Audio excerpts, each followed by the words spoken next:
The storm rolled over the distant hills, rumbling like a warning no one could decipher. Mira tightened her grip on the steering wheel as the battered sedan crept along the forest road. Beside her, Ethan stared at the GPS on his phone. The signal flickered between one bar and none. The pine trees leaned inward, branches scraping the windows like skeletal fingers wanting entry. She glanced at the rearview mirror. Their daughter Lila dozed in the back seat, her stuffed rabbit limp in her arms. "Almost there," Mira murmured, though her voice carried doubt even she heard. Ethan didn't look convinced either. "This road isn't even on the map anymore." "Dad, Mom, how much longer?" Lila mumbled, half awake.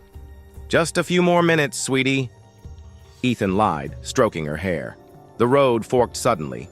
The sign for Lake House Retreat swung violently in the wind, the paint peeling off its wooden surface. They chose the left path, deeper, into the pine maze, deeper into something they'd regret. The trees parted just enough to reveal a shimmering glimpse of dark water behind them. Then the house appeared, perched at the lake's edge like a patient predator. Mira parked. The engine sputtered before falling into silence that pressed against their eardrums. Rain began to tap on the roof, softly at first, then harder. They stepped out. Gravel crunched under their shoes. Lila clung to her mother's coat, her eyes locked on the upper windows of the house. "It's beautiful," Mira lied again. "Haunted," Lila whispered. Ethan laughed nervously. "Don't say that, pumpkin. It's just old."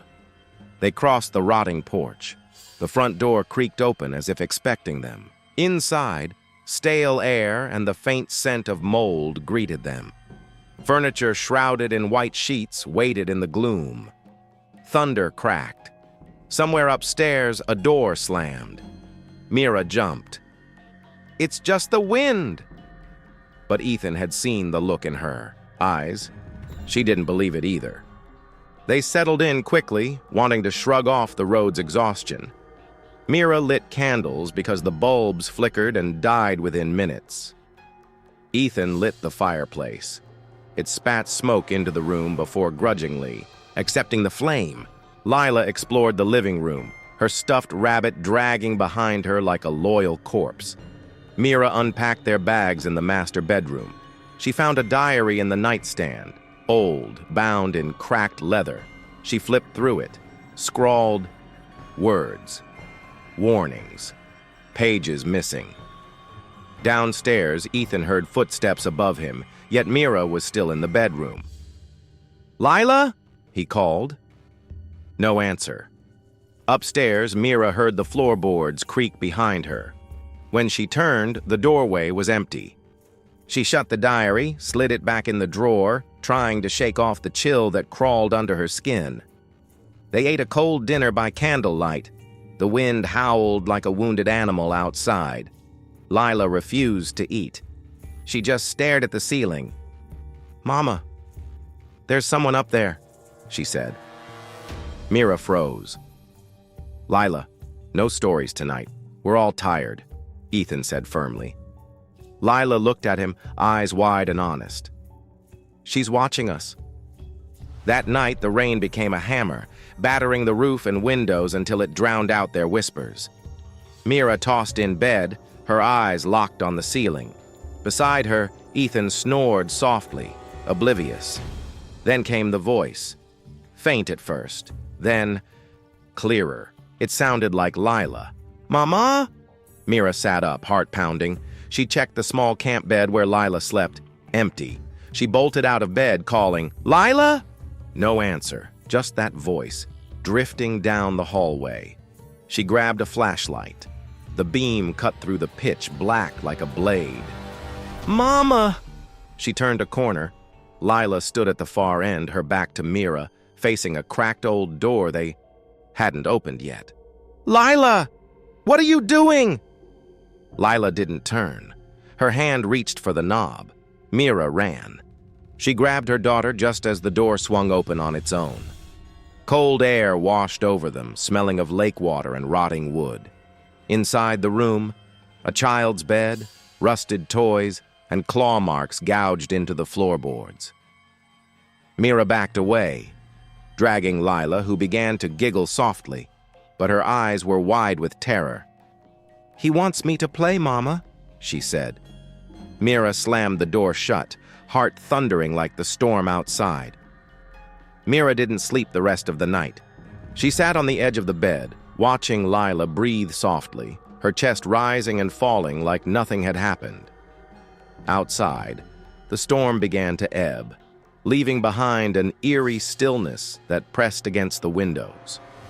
At dawn, Ethan found her, in the hallway, staring at the locked room. "What happened?" he asked. Mira didn't answer right away. She ran her fingers over the door's cracked paint. "Promise me you'll never open this door." Ethan frowned. "Mira, it's just an old storage room.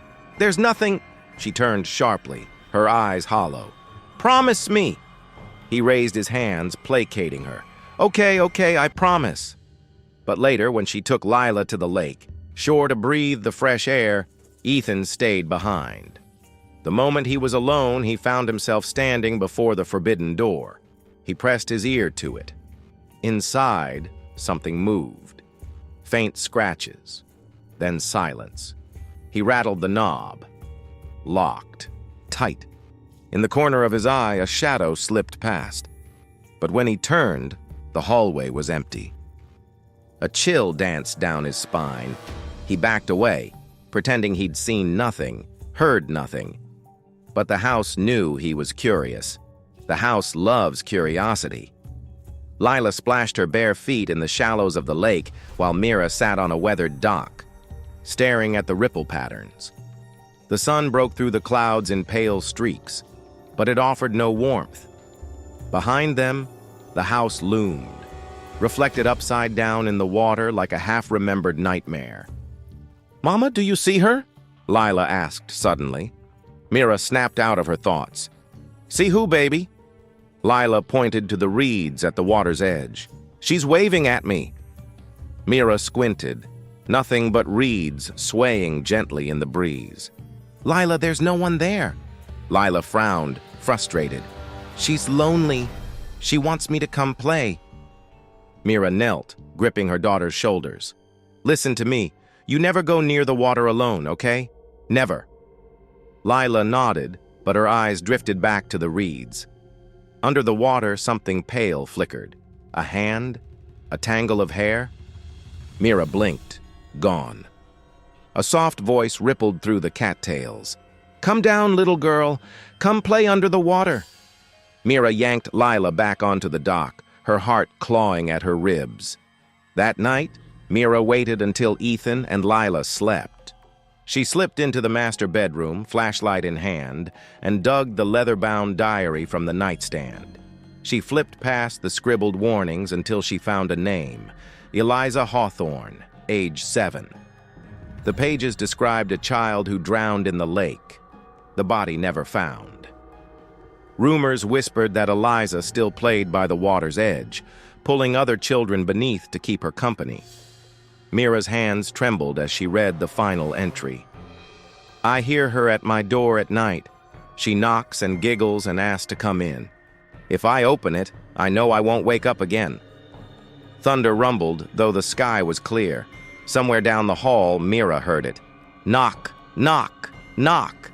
She slammed the diary shut, chest heaving. Then the giggle came, soft, wet, gurgling like laughter bubbling up through drowning lungs. She ran to Lila's room. Her daughter slept peacefully. But outside the bedroom door, small, wet footprints led back toward the locked room. Next morning, Mira told Ethan everything. The diary, the footprints, the voice in the reeds. He listened, but the skepticism in his eyes twisted her stomach. "Mira, it's just stress. You barely sleep. This place is old. It's creaky. We're all on edge." She wanted to scream. Instead, she shoved the diary into his hands. "Read it, then tell me I'm crazy." He skimmed the pages, frowning. "It's probably just an old ghost story to keep kids away from the lake. There's no proof." He stopped mid-sentence as Lila wandered into the kitchen. Her dress was soaked, dripping lake water onto the wooden floor. "Lila, were you outside?" Mira shouted, grabbing a towel. Lila just smiled, water trailing from her tangled hair. "She told me how to breathe underwater, Mama. I can stay with her forever if I want." Ethan's face drained of color. Mira slapped the diary against his chest. "Do you believe me now?" Years later, the lake house still stands at the water's edge, its windows like blind eyes staring into the black mirror of the lake. No one knows what became of the family who once stayed there. Some say they vanished without a trace. Others whisper they never truly left at all. On stormy nights, when the wind howls through the pines and the moon is swallowed by clouds, locals swear they see a little girl in a soaked dress standing on the dock, waving at the darkness. If you listen closely, you'll hear her soft, gurgling giggle drifting over the ripples, inviting you to come play beneath the water forever.